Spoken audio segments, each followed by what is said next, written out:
नमस्कार दोस्तों। मैं नवीन कुमार अपने चैनल लैंग्वेज ऑफ प्लैनेट्स में आपका स्वागत करता हूं।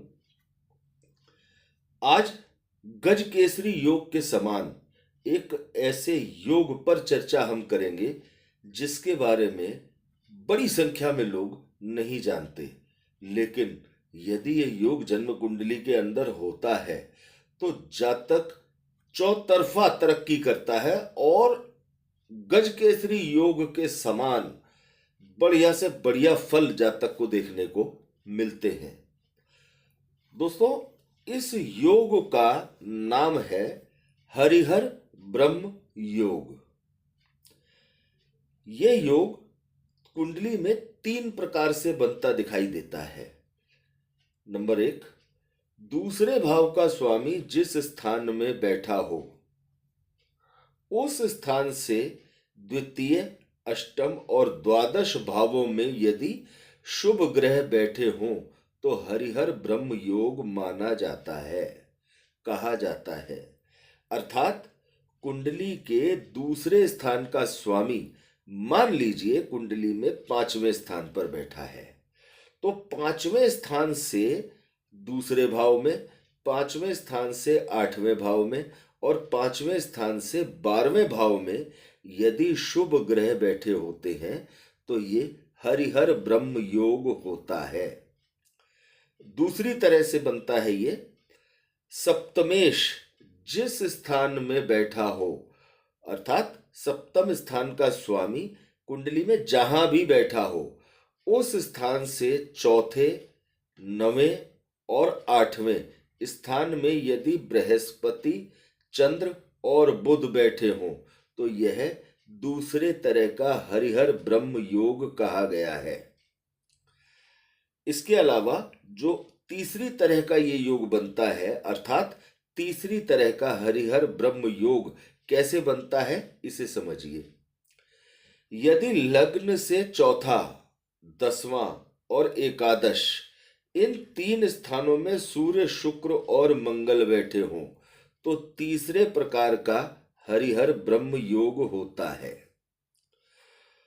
दोस्तों, इस योग के फल के बारे में कहा जाता है कि ऐसा जातक बिना किसी डर के सत्य बोलने वाला, सभी प्रकार के गुणों से संपन्न, सभी प्रकार के सुखों से संपन्न, ऐसा जातक शीलवान, ऐसा जातक हमेशा उत्तम भाषण करने वाला, यानी हमेशा तर्क युक्त बात करने वाला और सही बात करने वाला, शत्रुओं पर विजय प्राप्त करने वाला, समस्त जीवों के अर्थात प्रकृति में केवल मनुष्य जाति ही नहीं, समस्त जीवों के उपकार में हमेशा मगन रहने वाला, पुण्य कर्मों को करने वाला और समस्त वेदों और धार्मिक विषयों को जानने वाला होता है।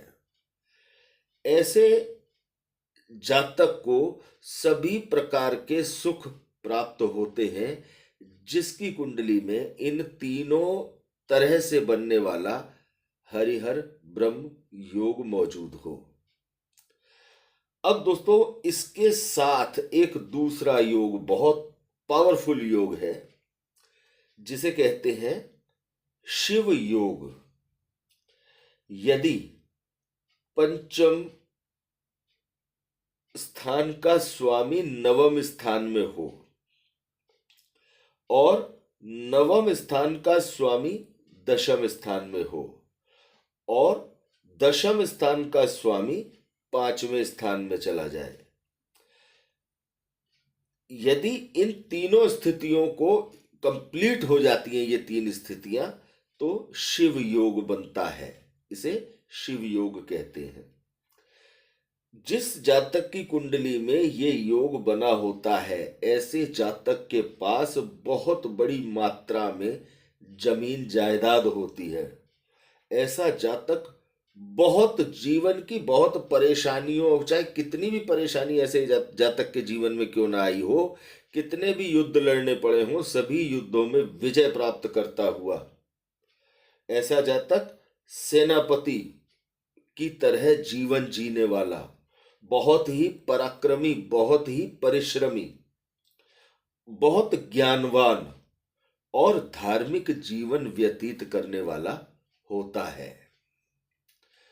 अब दोस्तों, इनके साथ ही एक तीसरे सूत्र की चर्चा, तीसरे योग की भी चर्चा की गई है, जो बहुत शक्तिशाली योग है, जिसे श्रीमद योग के नाम से जानते हैं।